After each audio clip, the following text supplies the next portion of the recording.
Good morning, Kumud here from Kumud Me's Home Gardens. Can you recognize this flower? ये भिंडी का फूल है और इस सीज़न में जैसे कि आप जानते ही हैं कि भिंडियाँ बहुत अच्छी निकल रही हैं, तो हम आज बात करेंगे भिंडी के पौधे के बारे में। तो फ्रेंड्स, ये आप देखो कि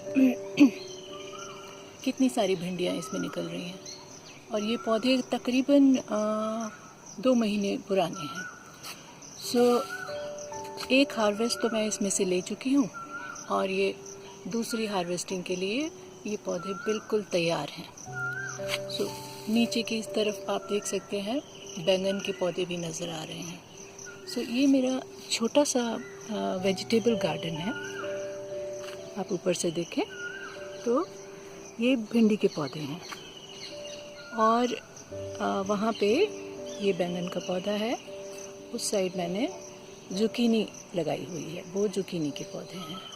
और थोड़ा और आगे चलें तो ये हैं हमारे टिंडे के पौधे। टिंडे, इसमें से 1-2 टिंडे मैं हार्वेस्ट कर चुकी हूँ और थोड़े बहुत और तैयार हैं अपने फूलों के साथ, और छोटे छोटे टिंडे बेबीज़ के साथ। There are lots of them. So friends, today we'll talk about these 3 plants. ये टिंडे का, and then ये भी टिंडे का, और ये है हमारा भिंडी का पौधा। भिंडी के पौधों के लिए आपको जो ज़मीन तैयार करनी होती है वो होती है भुरभुरी ज़मीन, और उसमें बहुत सारा मैन्योर आप मिलाइए।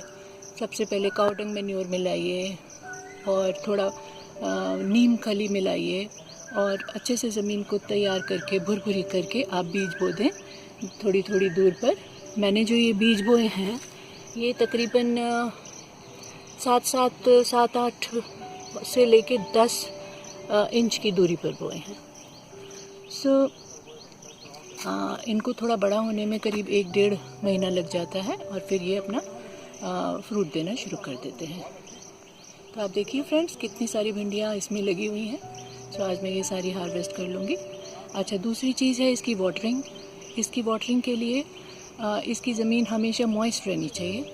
बहुत ज़्यादा ओवर वाटरिंग भी नहीं, लेकिन मॉइस्ट तो रहनी ही चाहिए, बिकॉज़ ये सब्जियां हैं तो इनको तो मॉइस्चर चाहिए, इनको हरा भरा रखने के लिए और इनको अच्छे से सब्जियां देने के लिए इनको हमेशा मॉइस्चर बना रहना चाहिए। तो खाद की बात करें तो खाद जो है समय समय पर इनको बहुत ज़रूरी है। जैसे कि अगर एक हार्वेस्ट आपने आज कर लिया तो आप इसकी ज़मीन की गुड़ाई करके और इसमें दोबारा से कंपोस्ट डाल दें और उसको मिट्टी में अच्छे से मिक्स कर दें। दूसरे दिन पानी दे दें, बस ये नेक्स्ट हार्वेस्ट के लिए तैयार हो जाती है। तो ये हो गया इसका कंपोस्टिंग के बारे में, पानी के बारे में। और फिर इसमें जो पेस्ट लगता है वो है मीलीबग्स। मीलीबग्स का इसको काफ़ी खतरा रहता है। हालांकि इस सीज़न में मेरे इन पौधों में मीलीबग का अटैक कम हुआ है। वो इसलिए कि मैंने शुरू से ही प्रिकॉशंस रखे। शुरू से ही मैंने इनको नीम स्प्रे किया। नीम स्प्रे में थोड़ा सा जाइम भी डाला, थोड़ा एक बायोवीटा करके एक न्यूट्रिएंट आता है मार्केट में, वो भी थोड़ा मिक्स किया, और थोड़ा सा 2-3 बूंद सोप की बूंदें डाल के और अच्छे से मिक्स करके और मैंने इनको स्प्रे किया। तो शुरू से ही मैं इसका ख्याल रखते आई हूँ और 10-15 दिन में इसको स्प्रे करते आई हूँ। तो ये इस कंडीशन में हेल्दी कंडीशंस में आ गए हैं। ये पेस्ट के बारे में हो गया। और बाकी तो इसका सीज़न चल ही रहा है, आप अभी भी लगा सकते हैं बीज और इसको एंजॉय कर सकते हैं।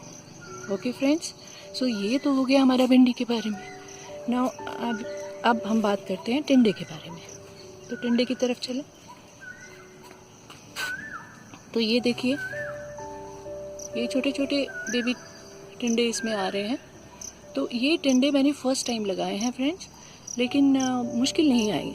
ये भी मैंने अच्छे बीज लेके एक अच्छी सोर्स से बीज लेके और इनको थोड़ी थोड़ी दूर पर बो दिया था।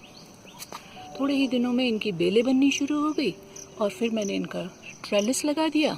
ये देखिए, इनका ट्रेलिस बना दिया इस तरीके से, और फिर इनमें और इन रस्सी के सहारे इनको ऊपर की तरफ चढ़ा दिया।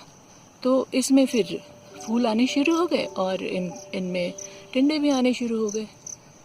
तो ये है टिंडे। सो नॉट वेरी डिफ़िकल्ट, आप भी लगाइए और घर के टिंडे एंजॉय कीजिए। सो इसमें भी ये है कि इसमें पेस्ट जो है ये जो क्या बोलते हैं इसको, लीफ माइनर्स, इनका ज़्यादा लगता है।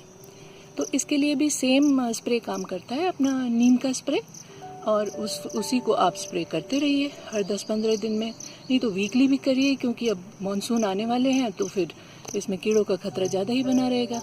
तो आप उनको वीकली स्प्रे करते रहिए, वो हार्मफुल भी नहीं है और आपके पौधों को बचा के भी रखेगा और फ्रूट के लिए तैयार भी करेगा। तो ये हो गया। और इसमें खाद भी बिल्कुल सेम मैंने तो भिंडी की तरह ही डाली है। पहले ज़मीन तैयार की, फिर बीज डाला, फिर उसके बाद इनको ट्रेलिस पे चढ़ाया। फिर जो है अब मैंने एक हार्वेस्ट इसमें से थोड़ा ही था लेकिन ले लिया, तो अब मैं फिर से इसमें थोड़ी खाद डाल के, खाद मैं अपने घर की बनी हुई डालती हूँ, तो वो डाल के और फिर से मैं इनको ज़मीन की थोड़ी सी गुड़ाई करके इन पौधों को फिर से तैयार कर दूँगी। तो फिर से ये जो छोटे छोटे बेबीज़ निकले हुए हैं ये बड़े हो जाएंगे और हमारे एंजॉय करने के लिए तैयार हो जाएंगे। सो ये हो गया हमारा टिंडे के बारे में। अब मैं आपको थोड़ा, ये हमारे दूर पे जो आपको नज़र आ रहे हैं ये वाले, ये हैं हमारे जुकीनी के पौधे। तो जुकीनी, हालांकि मुझे बोला गया था कि ये जुकीनी समर जुकीनी है, लेकिन ये अभी तक इसमें कोई फूल आया नहीं है और आई होप कि आ जाए, पर देखते हैं। तो पौधा बहुत सुंदर है और बिल्कुल हरा भरा, एकदम देखने में मज़ा आता है। सो बाकी फल की बात अभी देखते हैं क्या होता है। तो इसके बारे में मैं आपको तब बताऊंगी जब इसका फल मुझे दिखने को मिल जाएगा। तो okay friends, have a very nice gardening morning and enjoy your gardening. Thank you for watching.